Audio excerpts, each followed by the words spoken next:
Tony Darden, a basketball coach at Mesa High School, hopes change happens soon because he's worried. Say his name! George Floyd! In recent days, and for years, racism and police brutality targeting Black people has triggered protests across the nation. It's just something that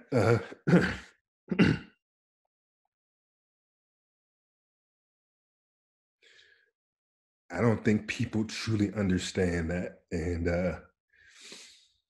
I don't know how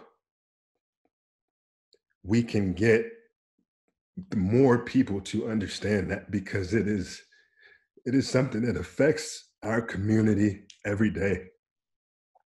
Darden says he lives in a constant state of anger, sadness, and fear, especially for his loved ones. I have an 8-year-old son.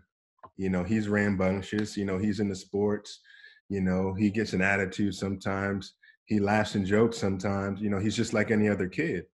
But, you know, he's an anxious kid too. So if somebody says, you know, get to the ground, put your hands up, he might freeze. You never know. According to mappingpoliceviolence.org, Black people made up 24% of those killed by police in 2019, but only 13% of the U.S. population.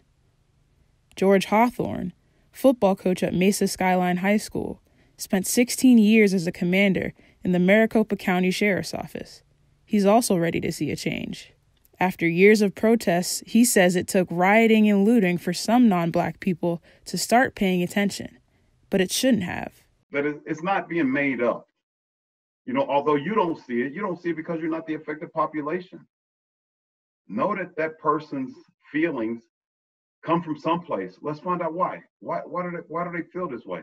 Hawthorne and Darden both say all coaches need to talk to their players about the impact of racism on Black people. This dialogue should occur with every student because we need empathy from other populations in order for this problem to end. They look up to the coach as far as playing time, as far as guidance in other areas of improvement on the court, on the football field, on the volleyball court.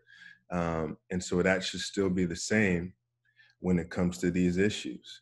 Those kids are going to grow up to be, you know, leaders of our society, and they're going to be policy makers, decision makers. And, you know, we want those kids to understand and have empathy as well. As people across the country push for change, Darden and Hawthorne want to make sure their players and all young athletes are equipped to do the same.